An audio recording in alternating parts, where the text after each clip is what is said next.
Hello, my good people. Welcome back to my YouTube channel. Please like, share, view comments, and subscribe. Eugenia TV. Your happiness is our concern. Flash of lightning, and Chibuzo held her close, whispering reassurance even though fear sat heavy in his own chest. After hours of fighting the storm, it finally passed, leaving behind a quiet, tired silence and a damaged farm with torn leaves, broken stems, and water everywhere. But something unexpected waited at the far edge of the land. The stubborn patch of soil that never grew anything was now soft, dark, and full of water.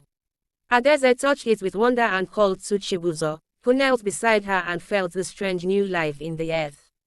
The next morning they planted seeds there, seeds of hope and belief. Weeks passed, filled with hard work and early sunrises, and soon green shoots pushed from the once dead land. Villagers came to see the miracle, some amazed, some confused, and elders declared that the land had woken up. But Chibuzo knew it was Adeze's belief that changed everything. The farm grew wider, brighter, and fuller than ever before, drawing birds. The price of pride. My children, gather around and listen well, for this is the story of Adeze, the girl whom pride followed like a shadow. In the peaceful village of Umweze, there lived a girl named Adeze. She was beautiful, eyes bright like morning dew, and skin smooth like fresh palm oil. But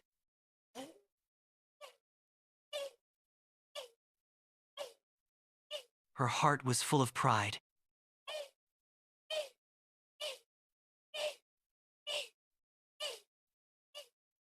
One day, an old woman with a bent back came to the market. "Noam, help me carry this basket," the old woman pleaded. Adeze hissed. "Do I look like your house girl?" she asked proudly and walked away. But little did she know, the old woman was no ordinary person. That night, as Adeze slept, she had a dream. The old woman appeared and said, "Child, beauty without humility is like a clay pot without water empty." When Adeze woke up, she could no longer speak. Her voice was gone like smoke in the Harmattan wind. Terrified, she ran to the old woman to beg for forgiveness. The old woman looked at her gently. "Your voice will return only when your heart bends like the palm tree, humble and low." From that day, Adeze changed. She became helpful, respectful, gentle, and one morning just like sunrise her voice returned. Eugenia walked alone in the dark night, her face wet with tears. In her hands was a small baby wrapped in cloth.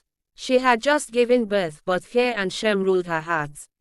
"I cannot keep her, what will people say?" she whispered, shaking. She reached the bush path, laid the baby on the ground, and covered her ears against the cries. With one last look, she turned and walked away. Not long after, a woman named Mama Grace was going to her farm. She carried a basket on her head, humming softly. Suddenly, she stopped. "Wait, what is that sound?" She listened again and heard a weak cry. Dropping her basket, she ran into the bush. There, under a tree, she saw a tiny baby struggling to breathe. Her heart broke. "Oh my God, who could do this?" she said, lifting the child gently. She pressed the baby to her chest. Mama Grace had no children of her own, but at that moment, she made a decision. "You will be my daughter. I will love you as my own." She took the baby home and named her Regina. Regina grew in beauty and wisdom.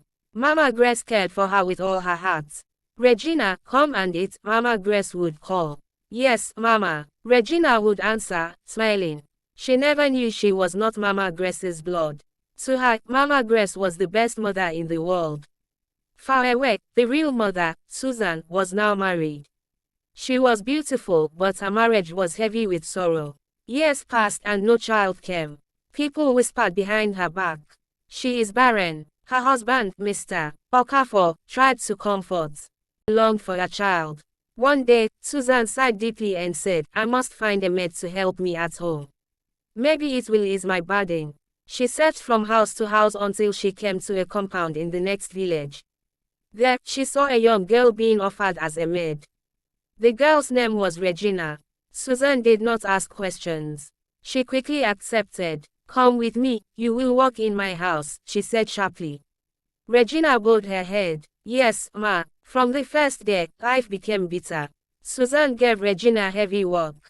"Wash these clothes, clean that floor, cook quickly," she shouted. If Regina made a mistake, Susan would slap her hard. Sometimes she denied her food. Why is Madame always so harsh? Regina whispered to herself in the night, tears in her blind eyes. What have I done to her? The pain grew worse until one terrible day during an argument, Susan pushed Regina so hard that she lost her sight completely. One Sunday, Susan's husband took her and Regina to church. As the pastor prayed, his eyes fell on Susan. He raised his hand. Woman, why are you so cruel to this girl? Do you not know she is your own blood? Susan froze. What are you saying? The pastor's voice grew louder. This maid you maltreat is your daughter, the one you abandoned years ago. The whole church gasped. Mr. Okafor turned to his wife in shock. You had a child. And you never told me. Susan fell to her knees, shaking. No, it cannot be, she cried. But the truth could no longer hide. Mr. Okafor's face turned red with anger. Susan, all these years, you kept such a secret from me. You had a child before our marriage, and you never told me. Susan trembled, unable to speak. Tears flowed down her cheeks. I was young, I was afraid, I left her in the bush. I thought she had died. I never knew she lived. Mr. Okafor looked at Regina, who stood silently, her blind eyes staring into emptiness. His heart broke. This innocent girl is the one you rejected.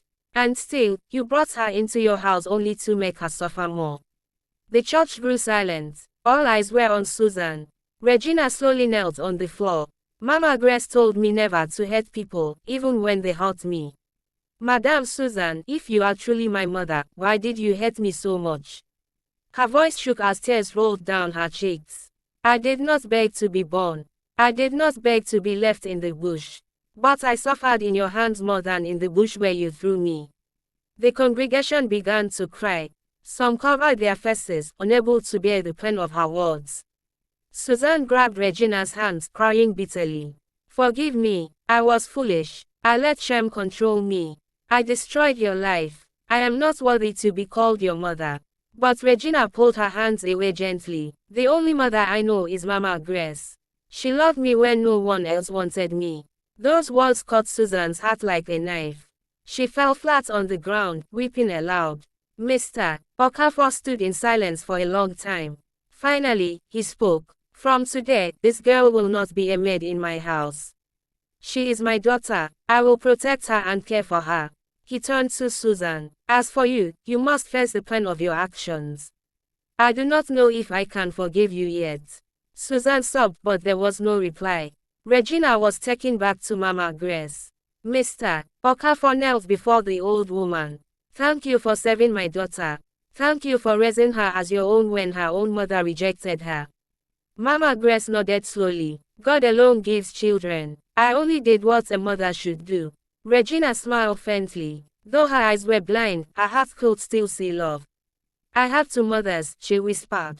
One gave me life, but one gave me love. Susan spent many days in sorrow, begging both God and Regina for forgiveness. Regina, though hurt, chose not to keep bitterness in her heart. I forgive you, Mama Susan, she said one day, softly. But I will never forget the hands that truly raised me, Mama Grace's hands. The story of Regina became a lesson in the village that shame can destroy, but love can heal.